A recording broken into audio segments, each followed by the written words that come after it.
हम इंसानों के पूर्वज मानव की उत्पत्ति एवं सभ्यता को विकास के दैविक सिद्धांत में विश्वास करने वाले के रूप में जाने जाते थे, किंतु आज के इस वैज्ञानिक युग में ऐसी धारणाओं का कोई महत्व तो नहीं रहा है। वैज्ञानिक अन्वेषणों के आधार पर अब यह प्रमाणित किया जा चुका है कि पृथ्वी की उत्पत्ति आज से लगभग 200 करोड़ वर्ष पहले हुई थी और लाखों वर्षों के बाद पृथ्वी पर मानव का अवतरण हुआ था। पृथ्वी पर मानव का कर्मिक विकास क्रमशः समय के साथ साथ विकासवाद के फलस्वरूप हुआ है।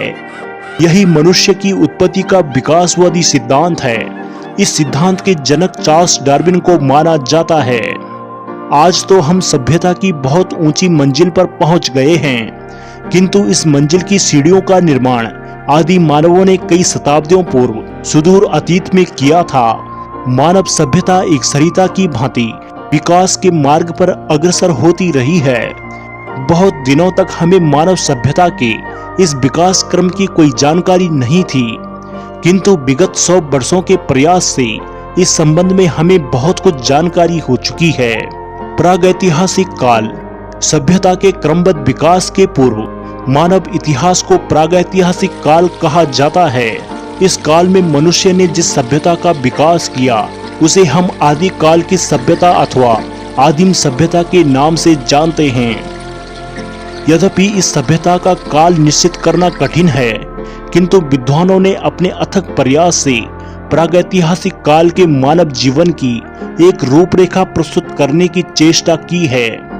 इस काल के लिए कोई लिखित ऐतिहासिक ग्रंथ नहीं है, अतः इस संदर्भ में विद्वानों ने जो कुछ भी कहा है उसे पूर्णतः सत्य नहीं माना जा सकता है।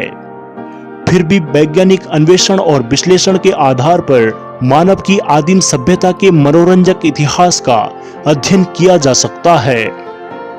मनुष्य भोजन संग्रहक के रूप में सभ्यता के प्रथम सोपान पर मनुष्य और पशु में कोई विशेष अंतर नहीं था।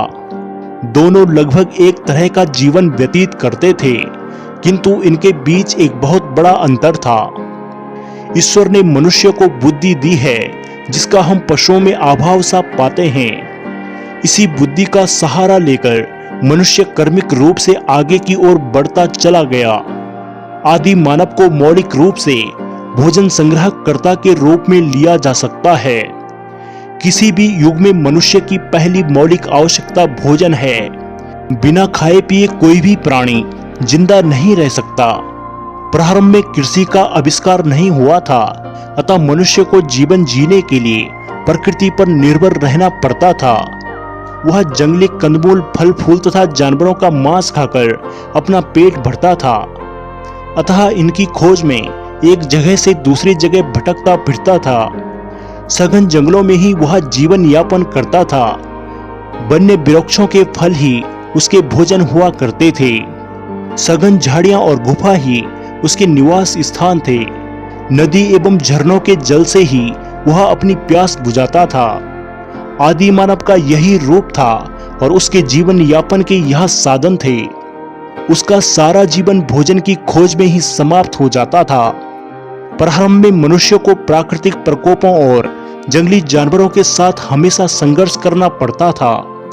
इसके लिए उसने अनेक हथियारों और औजारों का आविष्कार किया। प्रारंभ में ये औजार पत्थरों के बने होते थे, किंतु बाद में इनके लिए विभिन्न धातुओं का प्रयोग किया जाने लगा।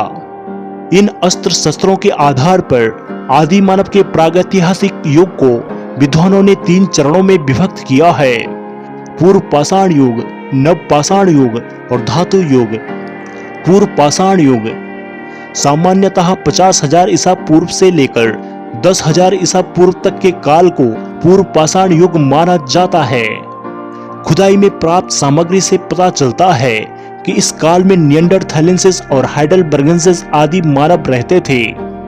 पूर्व पाषाण युग के अवशेष जर्मनी, फ्रांस, इंग्लैंड आदि यूरोपीय देशों के अतिरिक्त भारत, जावा आदि में भी मिले हैं। अनुमानित मानव का अधिकांश जीवन इसी युग में बीता है।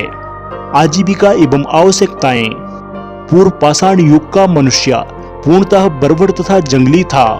उसका जीवन पशुओं के समान था। उस समय जीवन अत्यंत ही संघर्ष में रहा होगा। हिंसक पशुओं तथा प्राकृतिक प्रकोपों के कारण उसका जीवन सदा खतरे में रहता था।